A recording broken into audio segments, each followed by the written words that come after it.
with all the discussions about police and what we should be responding to and not responding to, the one thing where generally we see universal agreement is when somebody calls 911 and they need somebody there now, or they want that measured in seconds. So over the past couple of years, we've really been looking at every one of our priority one calls.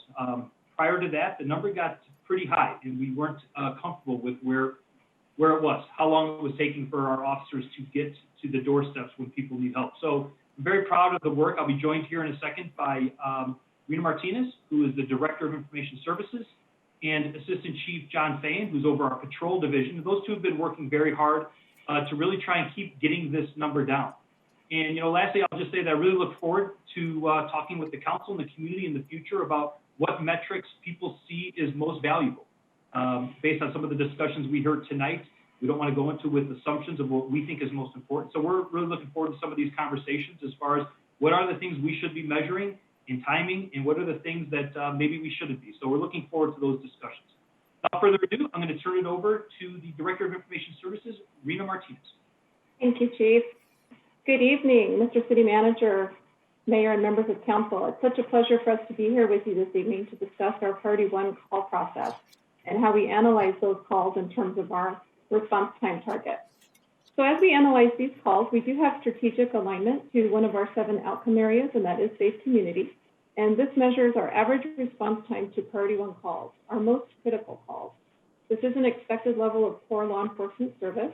Our goal is to have a response time of 5 minutes and 30 seconds from call creation to an officer on scene. And this target is derived from a benchmark city comparison. So this next slide reflects all of our calls that default to a Priority 1 when they are created in our 911 center. It's important to keep in mind that any call we receive at our 911 center can be upgraded to a Priority 1 if the circumstances warrant that doing so. These are just the calls that default to a Priority 1. So in analyzing these calls, we measure 5 timestamps, and our first timestamp is our creation time. That is the time the call entry mask is opened by the call taker.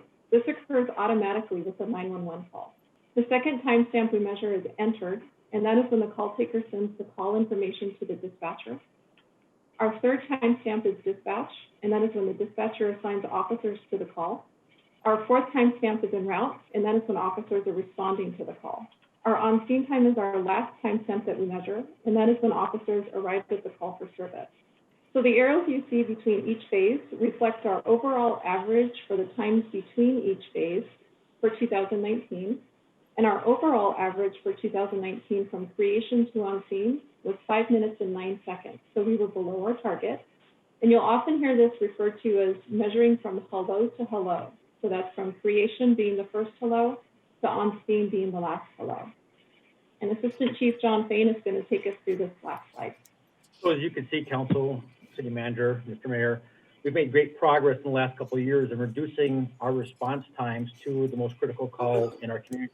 Now, that doesn't mean that we run emergency with lights and sirens to every call. It all depends on what are we hearing, where are we starting from, what time of day is it, what's the traffic like. So even though it may be a priority call, we may be responding in a non-emergent mode because we don't want to jeopardize other members of the community by an emergency response. We always know that there's a higher risk to both us and the public when that happens.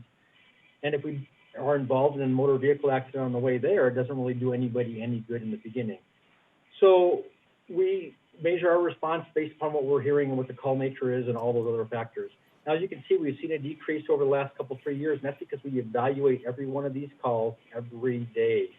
So we look at all the timestamps that Director Martinez talked about. How long does it take to create the call? How long does it take for the officer to go en route? How long does it take then for the officer to arrive on scene? And we evaluate these. We are looking at where does the officer start from? If it's not the district car, that's the first one there. Why is it not the district car? And then we use these timestamps and this information to make some informed decisions as far as our staffing levels and our deployments into area assignments. And because of our examination of these calls on every day, you can see these reductions in call response times way above, or way below, way better than our benchmark cities. At that point, I'm going to turn it back over to Director Martinez. Thank you. And Council, those are all the slides we had today, and we are open for any questions that you may have for us. So thank you for your attention.